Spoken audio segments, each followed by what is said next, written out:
Okay, so hello, welcome to this introduction to the ASAA Oral History series. My name is Natasha, and I'm delighted to be joined here by David and you. We're going to talk a little bit about this project, what we're doing here, and what you can expect. But let's start with introducing ourselves. So, David, could you please introduce who you are, what's your connection to Asian studies, and what's your involvement with the ASAA? Right. Thanks, Tash, and thanks you for being part of this. I suppose to answer your questions in reverse order, I'm currently the president of the Asian Studies Association of Australia since last year. Previously, had been the vice president for a short time, and prior to that, had been the editor of our journal, Asian Studies Review. Don't forget the name. In terms of my day job, I'm employed as an associate professor of international relations at Deakin University in Melbourne, and I've been here since 2007, soon after I completed a PhD. I suppose so. Nominally, I suppose I don't have a direct connection to Asian studies, at least in my main job. But my training's sort of been a combination of Asian studies and politics or international relations. And I suppose, like some people, I've made my career in a disciplinary field. In this regard, I'm probably not atypical of people who consider themselves to be Asianists. In terms of regional or country expertise, it's always been South Korea for me. I always feel obligated to say that North Korea is in every sense a world unto itself, and so I don't claim to have any sort of particular expertise on that. I've not really met that many people who can sort of credibly claim uh, to be sort of truly expert in North Korea and having a good reading what's happening there. For my part, I lived just across the border in that marvelous city of Seoul for about 7 years. Soon after finishing my bachelor's degree, and in that time I had a period of sort of intensive language training. I worked full time for a while, then I completed a master's degree at Seoul National University. I came back to Australia to do a PhD in political science, and when I did that, I did try to choose a topic that would bring all my interests together. So it was a study of the politics of rapid development in South Korea during and after the developmental state period. After doing that, I applied for a lot of different positions that were around politics, IR, Asian, Korean studies as well, before securing an entry-level position, a lectureship in international relations here at Deakin. So I suppose I tend to sort of move around a bit between area studies and disciplinary conferences too, and also publication patterns have been that way. So I've always felt fairly comfortable sort of straddling those couple of fields. Amazing. How about you? Thank you, Tash, and thank you, David. I'll follow David's very good example because David, as our president, always lead by examples. So I'll start with my direct connection with ASAA and then go back to the broader career trajectories that I have had with Asian studies. So I'm currently the publications officer of ASAA.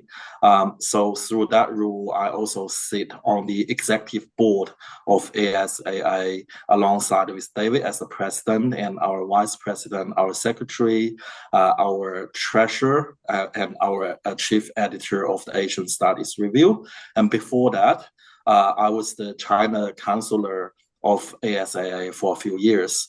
I actually did my undergraduate education in China.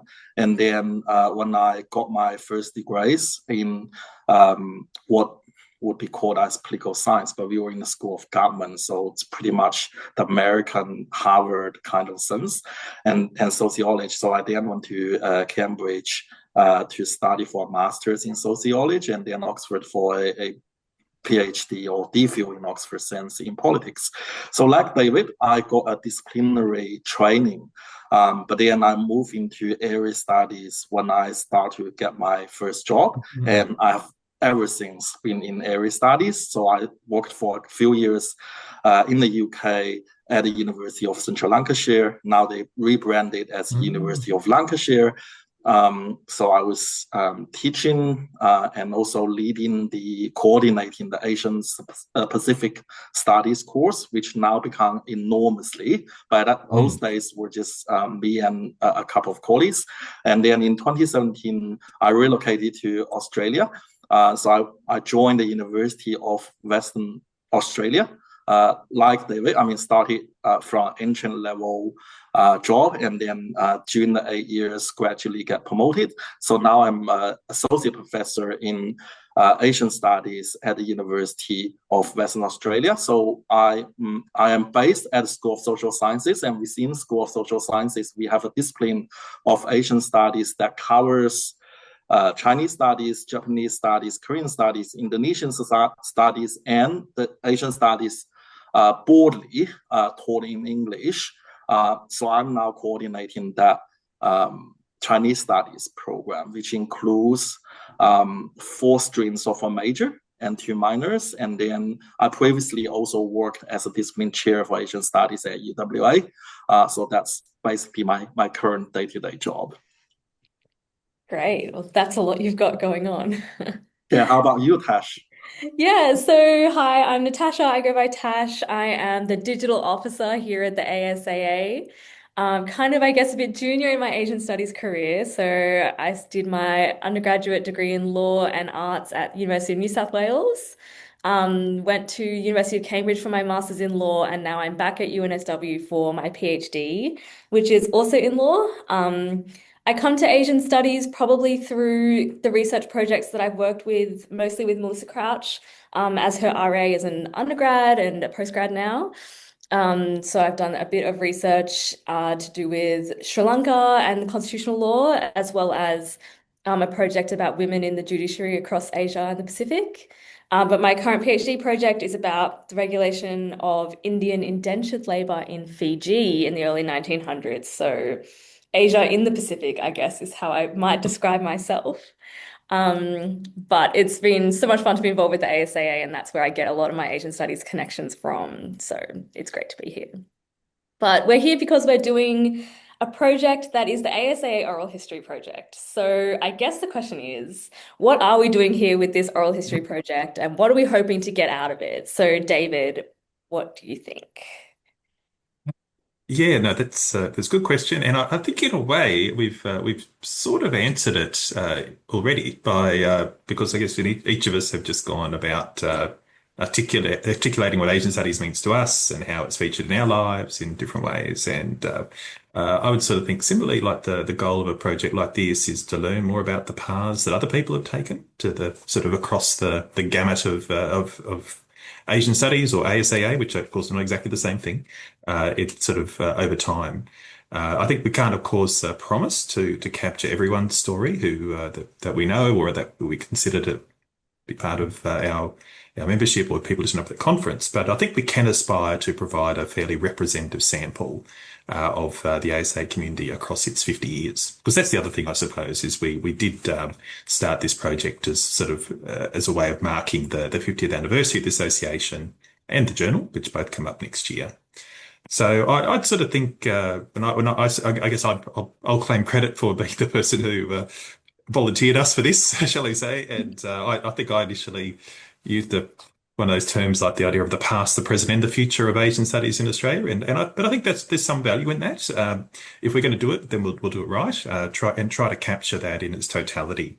So the intention, I would think, is not wholly or solely to focus on, say, the founding generation, although they are certainly part of the story of the association and the field, and they're certainly part of our project. Similarly, it's not intended to be a potted history of all the former presidents or something like that, or just our friends our mates. That's not very useful. It's also not meant to be about the people who, for instance, have hosted conferences, although some of those will also no doubt feature in our coverage, or even say people who have edited the journal or the different organs that we published. Again, they're important, they're interesting, but they're not the be all and end all. So I would sort of think it's as much about the people who are only partway on their pathway to a career, or even at the outset too. We have to, if we're going to do it, then we try to capture that. I said that membership in its totality. And I think also it's also a chance to remind ourselves about how diverse a field it is, both in disciplinary basis. We've all talked about where we're coming from, but also in terms of country studies. Essentially, everyone, as we've done, will sort of say that there's a particular country or region or sub-region that we know more about than others. And again, some of these tend to feature very heavily, I suppose, and prominently for all sorts of reasons in the story of Asian studies in Australia. So you could think of, say, China, Indonesia on the one hand, but there's a whole range of other countries too. So, Korea, for instance, is one. The Pacific is another. If you want to think of the way Tash is going about it, diaspora, Indian diaspora in the Pacific, but also countries like Singapore and Myanmar. Australia's got, as we know, so we've got people who are some world-leading experts in these countries as well. So this is a chance to sort of bring a bit of that to light as well. Totally. And what do you hope that an ASAA member listening to the series or watching the series might get out of it? Well, I think again, it's sort of maybe that there's both the sort of the substandard, but there's also the process part of it, I suppose. So again, apart from anything else, it's articulating as we've done different ways to a sort of an enriching and rewarding life as a nationalist. Yeah. And I think we're probably going to find that there's different that can take different forms. There's going to be for some people it won't be necessarily an academic career, even if they might have aspired to that. It can take you to different places too. We don't all have to necessarily, again, as important as it is, to be, say, experts in the history of the Chinese Communist Party. We actually need more of those people, or say contemporary Indonesian politics. There are many different parts to this field, and we've got a lot to learn. So I think that I hope that people can walk away with it if they haven't done so already by having courage in their convictions to stick with their field and to develop that and to make their career in what really inspires them. Yeah, totally. That's wonderful. Thank you so much for that.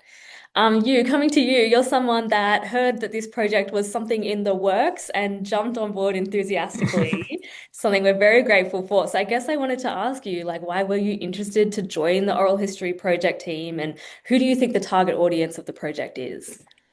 Yeah, thank you, Tash. And I hope that the fact that I volunteered myself didn't cause the project too much trouble. But really, I mean, I'm so passionate about this project because, well, I think I was mainly driven by my curiosity of, how our field Asian studies has emerged over the years. Because one purpose of this series, as I understand, is to celebrate the 50th anniversary of our association. So 50 years of association, and the association is the National Peak Association of a Field. That itself, it's quite an amazing story. And no matter what kind of interviewees we will end up with, they will all reveal a specific aspects of the field.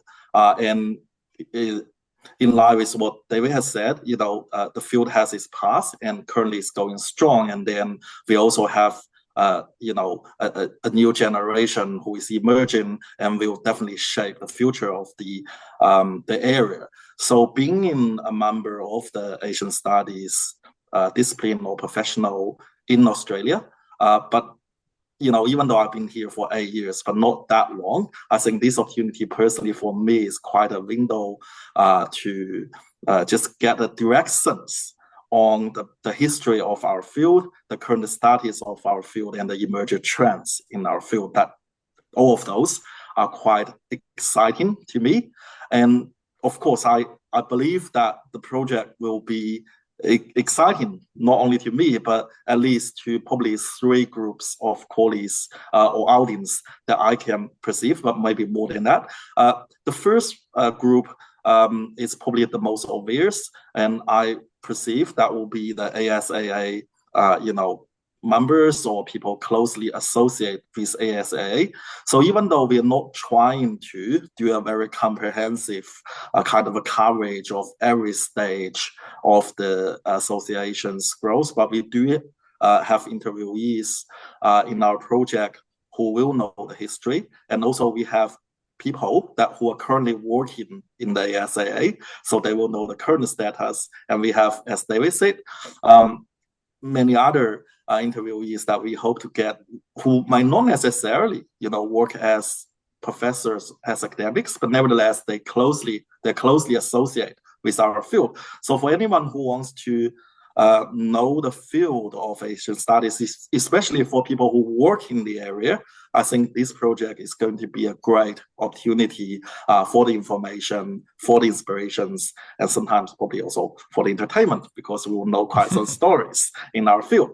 And I think the second group is probably people who are not necessarily doing Asian studies, but nevertheless, have Asian studies as a part of their interests or as a part of their job.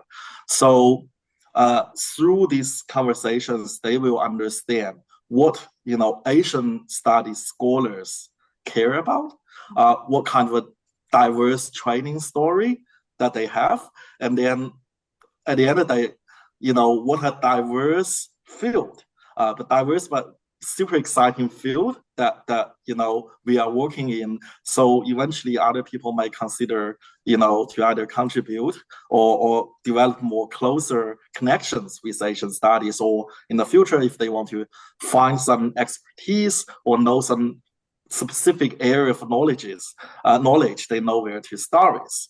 And I think even broader, I think the project will have an appeal to the general public, both in Australia and beyond, including the policymakers, because some of the questions I understand will ask is about the future of Asian studies, but also about what kind of things that Asian studies professionals can do to enhance our field, can reach to the broader society. So I think the general public or the policymakers, even if they're not directly focused on Asian studies, they can still learn what a specific area studies can contribute to many of the broader but important questions in our society. So I think, generally speaking, there's this kind of three types of audience that we hope to reach. And I think each group of audience will find something they are interested. But of course, there are people like me who will find all aspects of this project so fascinating. So I really look forward to the to this project to get unfold. Wonderful. That's great. Thank you so much. So if I could just intervene ever so slightly and hopefully gently. So I've got to say, I'm really grateful to both of you for agreeing to be part of this. And you've mentioned what you are bringing and sort of your perspective, and we're really fortunate to have you. And again, you reacted very enthusiastically. I suppose it's almost an understatement when we sort of raised the possibility of you being part of it. But the other person who's been sort of here from the outset is Tash, and I was wondering if Tash, since you're alongside me, you've sort of seen this thing evolve and take form, and we've done some of the interviews together as well already, the early ones. I wonder if you could tell us a bit about sort of this perspective you developed. Has there, and in particular, how you think it's going so far, and maybe anything unexpected or interesting that you can share with the viewers, I suppose, about how the project's evolved so far. Yeah, absolutely. Thanks for that. It's definitely been a project that, like, the further we get along, the more I really kind of buy into how much I think that this is like something really worth doing, and just kind of helps me to understand the trajectory of Asian studies in Australia and the people that have really been central to forming that. So not only just at the level of the trajectories, like the academic trajectories and at the association, but then also like in people's personal lives and the influence that we are hearing people have had on each other. And so one moment that I had, which was actually really unexpected for me was when we interviewed Tanya Giacomo, who is a wonderful professor at the ANU, and I had a sense, of course, that I knew her, and but it wasn't until we were actually speaking that I realized that she probably was the first academic that even introduced me to this concept of Asian studies because she taught me in my first semester of my undergraduate degree at UNSW.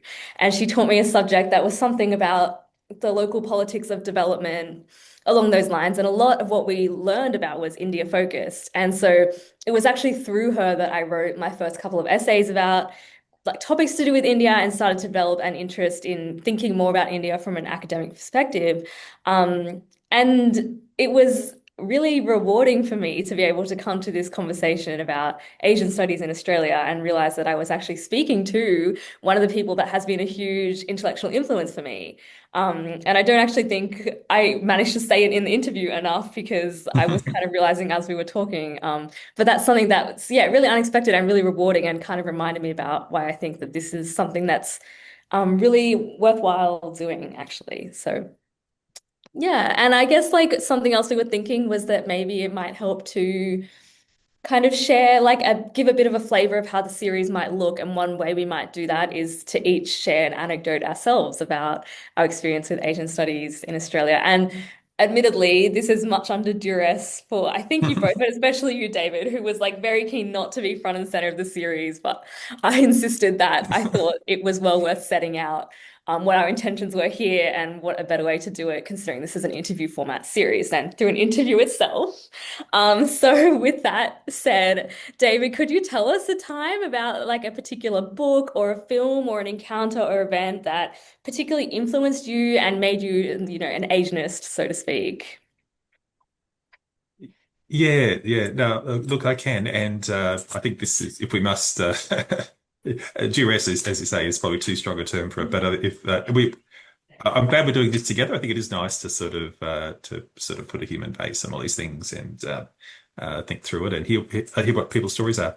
And for me, if I had to answer that question, I would say it was an influential time rather than say a book or a film. It was also a couple of encounters, and it was quite specific. I think given I'm of a certain age, I suppose, in my early 50s, that I came. I was a teenager in the sort of mid to late 80s, and that was a time I think of great optimism for Asian studies in Australia. Probably possibly the peak of sort of of optimism for about the field and its importance in our lifetimes. And I can remember at that point, again, sort of a mixture of the zeitgeist, absorbing the zeitgeist, picking up on something you said a moment ago, policymakers who actually believed in what they were doing and what they were saying, and really putting money into programs like language education, universities, and schools. That really was so influential. It certainly it certainly shaped and enabled my path, I suppose, and my gateway into to learning Korean at Griffith from 991, wherever it was. But also, I said a few chance encounters, a few people who just helped to really help engender that sense of passion and interest and excitement at that time. I would credit one of my high school teachers, an economics teacher, who really sort of lifted some of the scales from my eyes. I went from a position of not really knowing enough to sort of this just outright net positive sort of enthusiasm, I suppose, for learning more about this region. I would also influence a sort of once I'd sort of had that conversion moment, I suppose. There was again a sort of a distant family friend who helped nudge me or maybe sort of rethink which choice or what point of focus I might take if I was to do Asian studies. I probably had my heart and mind set on learning Japanese and doing Japanese studies, but he sort of said, "Hey, what would you think about doing something like Korean instead if that's an offer?" And it's not that he was even doing the hard sell, but he just it just made me think about it. And within a few weeks, and this was sort of right before I was starting university for the first time, I'd made that decision, and it's a decision that's served me very well and has stuck with me sort of in subsequent decades. I'm very glad I made that decision to learn Korean and Korean studies.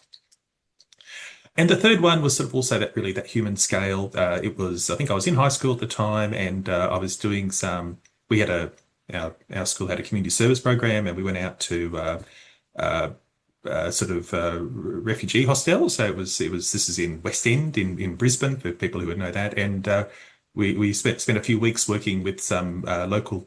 Some of the Vietnamese population, people who'd come over as boat people at a time when the term boat people didn't have anywhere quite as negative a connotation it has more recently, and just to see how those people were living their lives, they were so optimistic about the future, and it was just, I don't know, it did something, it changed something in me, and just sort of, again, I know it was very naive in hindsight, but it was such a time of optimism, and those sort of different threads were sort of all sort of combined to really, I think. Help sort of shape my mindset and the sort of how I saw, well, I suppose to identify the field that I wanted to work in, even though I didn't probably have a language for it at that stage. So that's my story. Wow, that's so beautiful. Amazing how those like different moments really influenced you and set you on this trajectory. How about you?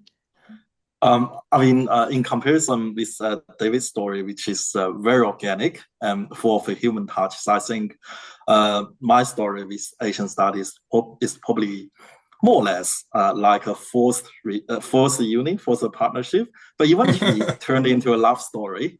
Um, so it starts from probably, I think, 2013, 2014, when I was about to finish in my PhD training in Oxford. And at the time, I needed to find a job. And just to put the historical circumstance or context a little bit, very different from when David became interested in Asian studies, and that was the time after the 2008 global financial crisis, and in Europe, especially in the UK, lots of cuts, and there's a emerging public kind of sentiment of leaving the European Union, which sometimes is coincide with a negative attitude to migrants, including international students.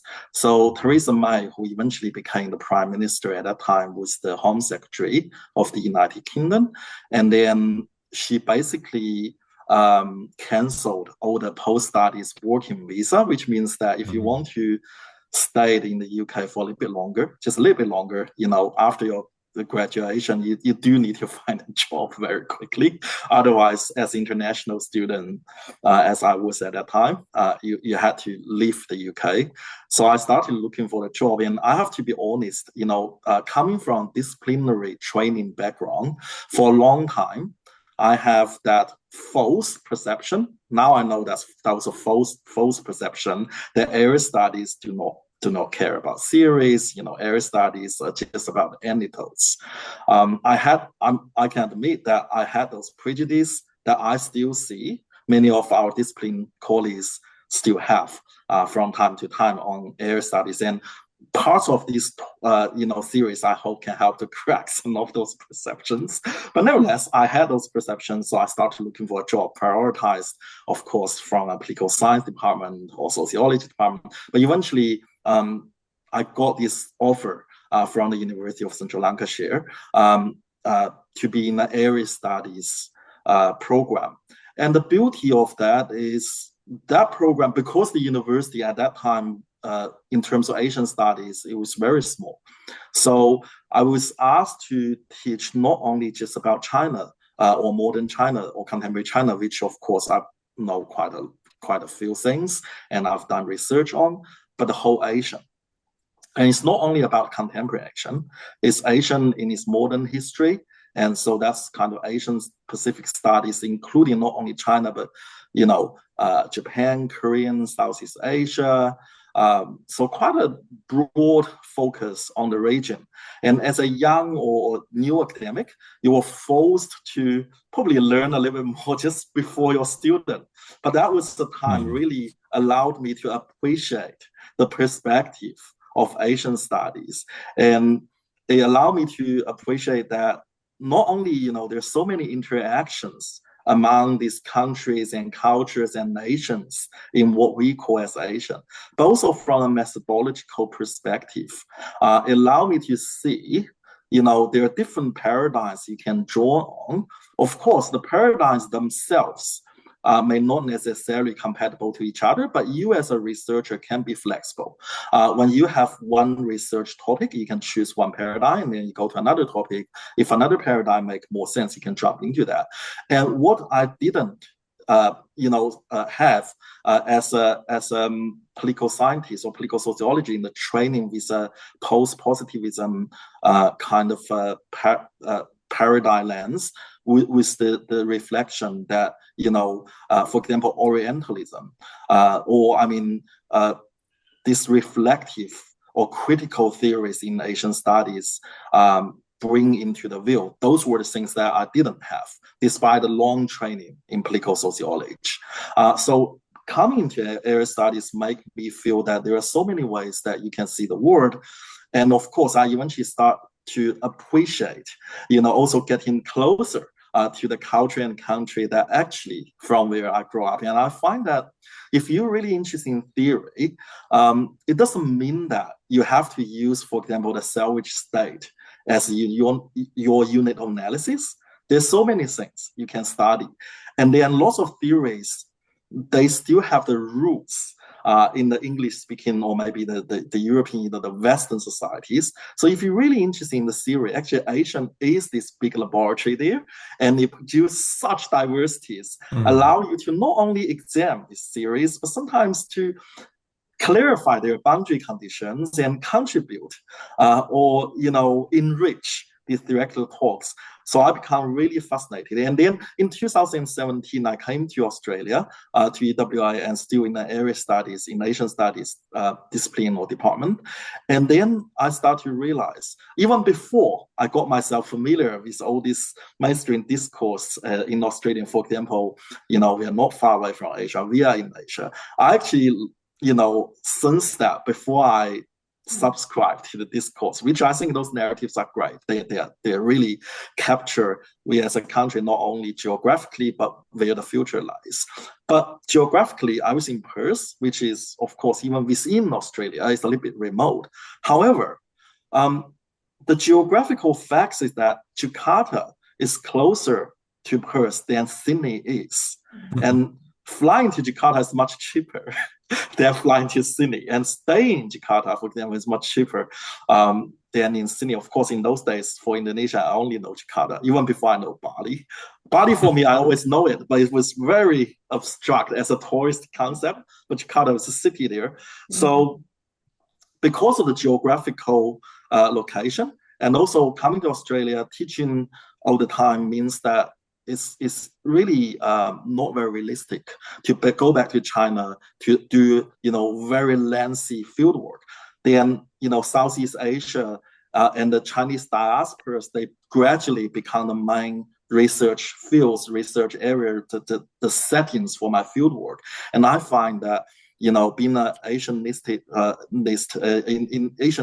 in Australia is really a blessing, because we can go to our field very easily. And if we don't have the chance to go to our field, if we want to interview someone in Asia, we don't have to, suffer from the time zone differences. If you were in the UK, or Europe or North American, so we are really in a very blessed situation. So gradually, I think the whole view of me and then my professional identity get changed. And I have to say, not because that we are recording this, joining ASAA also played a big role in shaping my professional identity.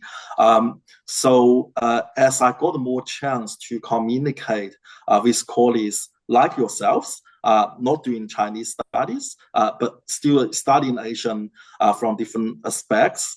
And then more and more, I think that Asian studies is a thing. It's not only a thing, but it's also, an opportunity that can give the curious mind, such as the one that I have, so many empirical materials, but also the theoretical inspirations. So there's so many opportunities there. So I think that's my story, summarized in a very lengthy way. But if I have to summarize that in one sentence, then I'll go back to say that's really, marriage by coincidence, but eventually become a love story.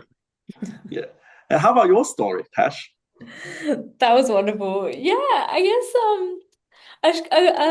a small anecdote from me, but I guess like the moment that I was really thinking about in terms of like influencing me in thinking about the study of Asia was when I was in my second or third year of law school as an undergrad, and I was working for Melissa Crouch as her research assistant. So she is a professor of law, works on comparative constitutional law in Indonesia and Myanmar. And this was a time, 10 years ago or so, where there wasn't as much politics in the law faculty about like offices. Okay. So these days, there's not as much room as there used to be. So who gets an office and how much space they get is a big question. Back then, there was heaps of space and lots of room. And so Melissa was going away to Canada for a research visit, and she knew that her office would be sitting empty while she was gone. So she said to me, look, I'll give you the key and feel free if you want to come and use it as space to do your work that you're doing for me from. And so I had this amazing semester where I got to sit in her office and do work for her and just imagine what it might be like to be an academic like this in the future. And I used to just sit and look at all of these amazing books around me that like Indonesian titles and Burmese titles and things I couldn't read and had no idea about, and just wonder like, is it really possible to have a career about these amazing different topics in a law school in Sydney, and what might that look like for me one day? And it was a really influential time actually in imagining myself as an academic like that down the track, and something that I always think about now. Um, but hopefully, yeah, that gives you all a bit of an idea of kind of the stories that might be shared along the way. I guess then just leaves it to us to kind of wrap up in terms of like what to expect from the series as we go along. So over the next couple of weeks or months, we'll be releasing via the Asian Currents feed and our YouTube channel interviews with various people who have been influential, past, present, and future across Asian studies in Australia. And we're doing that in celebration of the ASAA's 50th birthday. And we really hope that you'll join us in tuning in to listen to what all of these different people have to say and their perspectives and journey throughout the time. And also joining us in something that is potentially a bit countercultural in an era of like really fast social media. We are engaging in an oral history project, and that is because we believe in slowing down and listening to stories and the value in sharing that. So yeah, really grateful to welcome you along on that journey and hope that you get something out of it. But from, I guess, unless anyone has anything else to add, we'll leave it there and look forward to the journey to come.